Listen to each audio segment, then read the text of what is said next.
Gracias, señor presidente.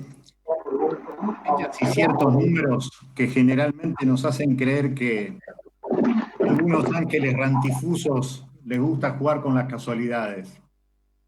El 22 de mayo, que es el Día del Cabildo Abierto de 1930, nació en Moldes, en la provincia de Córdoba, Agustín Tosco. El 22 de mayo, el Cabildo Abierto. El Cabildo Abierto pinta de cuerpo entero no solamente la existencia individual de Agustín Tosco, sino que pinta de cuerpo entero a la vigencia de una práctica democrática sindical que trasciende el tiempo y se mete directamente en el presente. Agustín Tosco, hoy lo recordamos porque oficialmente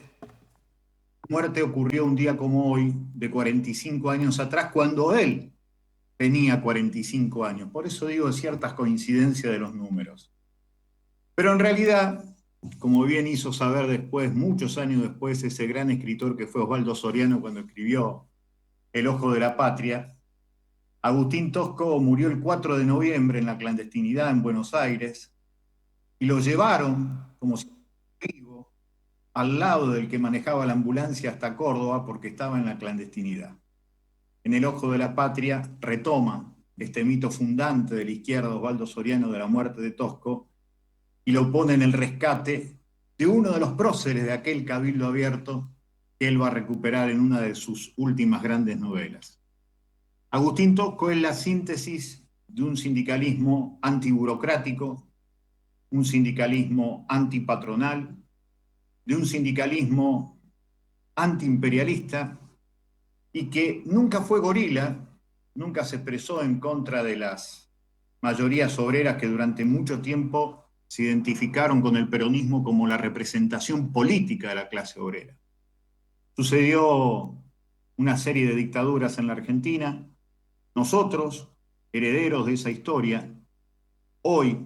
cuando tantas trabajadoras y tantos trabajadores necesitan de la representación genuina, de la asamblea, del cabildo abierto permanente para que sean reconocidos sus derechos, recordamos, recordar es volver a pasar por el corazón, recordamos la figura del gringo Tosco como imagen y síntesis, no solamente de la expresión individual de aquel que no transaba, sino fundamentalmente de aquel que expresó una corriente sindical que dura hasta el día de hoy. Hoy cuando Palo Oliver recordaba lo que fue el saqueo planificado del Banco Provincial de Santa Fe, que derivó después en que lo tuviéramos al banco lavador de dinero del narcotráfico, como es los hermanos Rom con el Banco General de Negocios acá en la provincia de Santa Fe, cuando pasaba eso de la década, empezó a surgir esa cuestión del sindicalismo empresarial. En el páramo absoluto a principios de los años 90, un grupo de organizaciones gremiales parimos la Central de Trabajadores Argentinos, efectivamente en una especie de páramo existencial cuando se premiaba desde el menemato esa transformación de proletario a propietario. Me acuerdo que eso decía el doctor Carlos Menem y muchos sindicalistas pasaron a ser empresarios y a partir de ese momento no volvieron más a representar cabalmente a los trabajadores. Tosco representó otra cosa, representó aquello de lo que significaba siempre estar en contacto con la gente, escuchar a sus compañeras, escuchar a sus compañeros. Cuando se hizo delegado tenía solamente 19 años, a los 20 ya había ganado un lugar en el poderoso sindicato de Luz y Fuerza dentro de la empresa provincial de la energía de Córdoba. Ya estábamos en la dictadura del golpe de 1955 y en la década del 60 se convirtió en uno de los representantes de aquello que fue la proletarización de las hijas y los hijos de la clase media, que generaron una corriente sindical y política totalmente diferente a las grandes mayorías. Así todo, Tosco era muy responsable y muy respetuoso de la identidad peronista de muchísimos sectores trabajadores. En la década del 70, ya con lo que significaba las asambleas obreras y con dos experiencias extraordinarias, una de ellas parida aquí en nuestra tierra, en nuestra querida ciudad de Villa Constitución, cuando se tomaron las fábricas, cuando se ganó frente a la burocracia de la Unión Obrera Metalúrgica con la lista marrón encabezada por Alberto Piccinini. Tosco vino de la Ribera, allí en Villa Constitución, lo acompañaron otros grandes dirigentes clasistas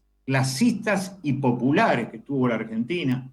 como René Salamanca, entre otros, Néstor Moglia, que era el secretario general del Sindicato Obreros y Empleados Petroquímicos Unidos, que logró la toma y el control de la producción de pasa petroquímica Argentina Sociedad Anónima en Puerto San Martín desde el 26 de julio de 1974 al 22 de agosto del 74. Allí estuvo también Agustín Tosco como la expresión de un sindicalismo que venía de aquella resistencia peronista, que no quería a los burócratas que terminaron siendo colaboradores de la dictadura, aquellos que habían sido los que parieron los programas de Huerta Grande, el programa obrero de la falda, el programa de la CGT de los argentinos, que tuvo un tipo muy luminoso en esta tierra, que fue el colorado Héctor Quagliaro. Después de la muerte de Perón, el 1 de julio del 74, la cosa se pone densa, y en esa Córdoba que él amaba tanto, el 28 de enero del 74, meses antes de la muerte de Perón, se produce el golpe de Estado contra aquel gobierno popular de la izquierda peronista de Obregón Cano y Atilio López, que era otro de los dirigentes sindicales de ese extraordinario movimiento insurgente que fue el Cordobazo. Los hijos del Cordobazo y del Rosariazo parieron, en definitiva, la militancia revolucionaria de los años 70, que en el mejor homenaje a la idea de la revolución dieron sus propias vidas individuales en pos de una igualdad que todavía seguimos peleando.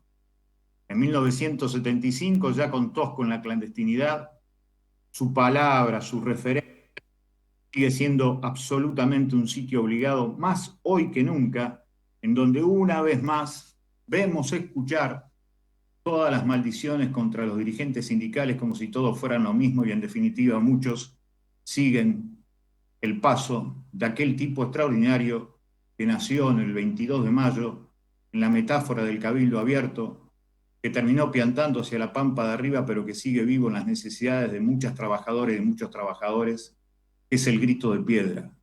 que es el querido Agustín Tosco. Muchísimas gracias, señor presidente.